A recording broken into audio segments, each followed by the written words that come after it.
Bonjour à tous, aujourd'hui on va faire la suite de la dirt, donc qui comprend le rayonnage de cette jante. Alors, donc ça c'est le nouveau rayon, donc je vais vous montrer ici. Donc ça c'est le nouveau rayon, voilà. Alors regardez, là il manquait deux rayons, un ici, voilà, et aucun rayon n'est serré. D'ailleurs, c'est pas du tout normal, voilà. Donc on va faire le rayonnage. Alors pour le rayonnage c'est pas compliqué, on prend un rayon. On va le passer dans le trou ici, là. Le trou qui manque. Le trou, il est... Voilà. On regarde comment c'est foutu tous les rayons. Donc là, ce que je vois, c'est que le rayon qui est à gauche, il passe au-dessus du rayon à droite. Donc une fois qu'on sait que c'est comme ça, on prend les têtes de rayons qui sont fournies dans le paquet. Comme ceci. Donc une fois qu'on sait que l'ordre de ça, on vient mettre ça comme ça. Hop. On essaie de s'appliquer correctement pour le faire. Et puis, ça devrait rentrer tout. Voilà. Donc, regardez, et là on prend le tournevis. Voilà. Donc là, on va visser le rayon.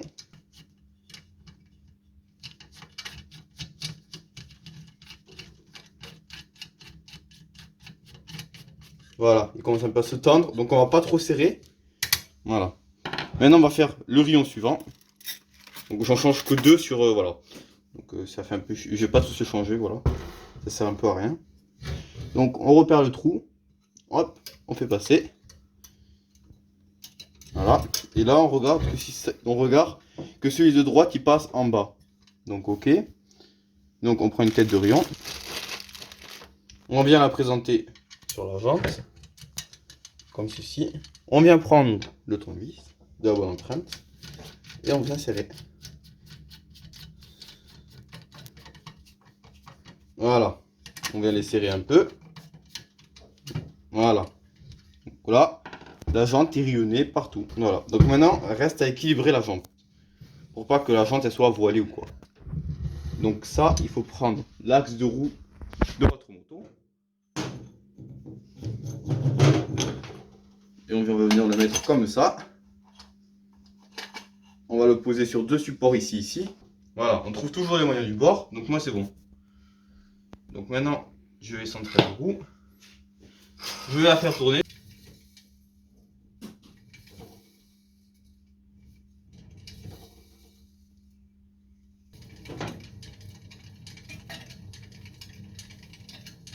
Donc là, je vois que c'est à peu près partout bien équilibré. Donc je vais resserrer tous les rayons d'un quart de tour. Hop. Hop.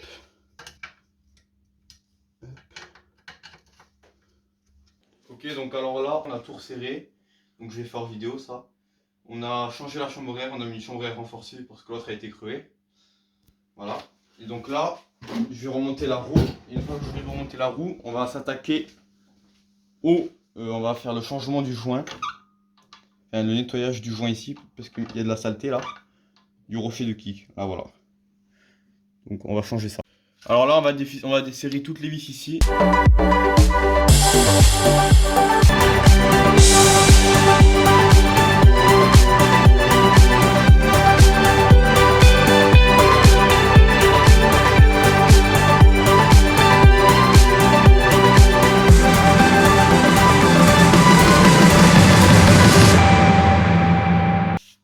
Donc moi, je vais les poser quelque part pour ne pas les perdre.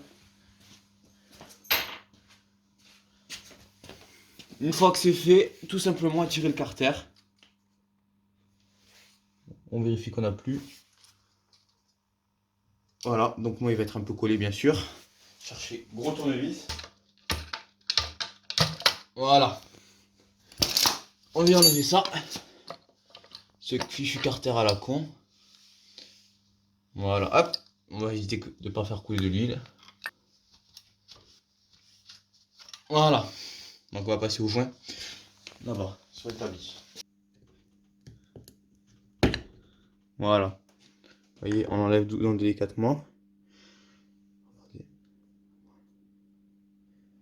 voyez, il était comme ça.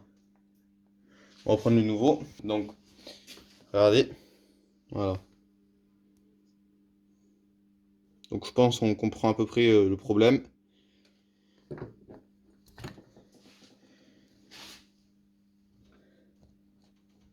c'est que tout simplement, c'est pas le bon. Donc, ce qu'on va faire, quand on n'a pas le bon joint, on va super bien nettoyer celui-là. De partout pour pas qu'il y ait une seule saleté. Nettoyer l'intérieur et tout. Alors, moi, je vais mettre dans mon bac à ultrasons. Vous voyez. Je vais le faire tremper. A few moments later. Voilà, donc l'ultrason c'est fini. On sort, il est là. Voilà, donc on va encore le nettoyer. Donc je vais éteindre la machine. Voilà, donc il est là. Ouais, je vais très bien le nettoyer. Puis je vous reprends quand il sera tout propre. Donc voilà, il est remonté. Enfin, il est nettoyé surtout. Voilà, comme neuf. Il ne reste plus qu'à le remonter. Donc pour le remonter, c'est simple. On vient le positionner comme ça. Et on l'encastre. Hop, en forçant un peu. Voilà. Maintenant, on va nettoyer là. On va dégraisser ça.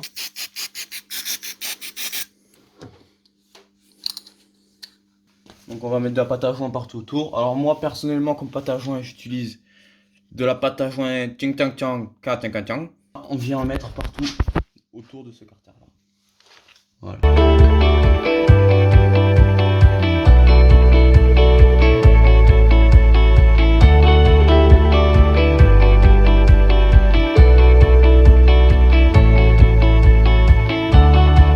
Voilà. Alors là, on va faire la pâte à joint surtout pour pas qu'elle sèche.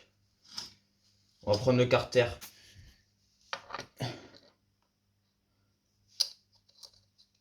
Hop, on met ça comme ça, hop, et là on vient forcer.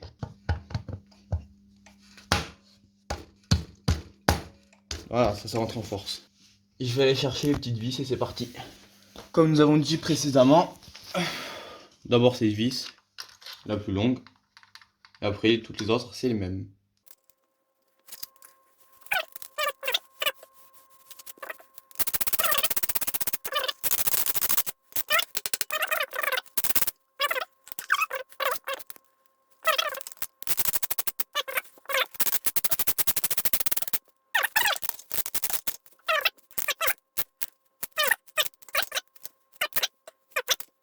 Et voilà. On prend le truc d'embrayage. Hop, on met là-dedans le truc.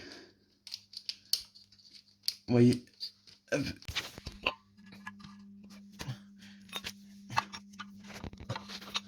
Ah, je vais bientôt là.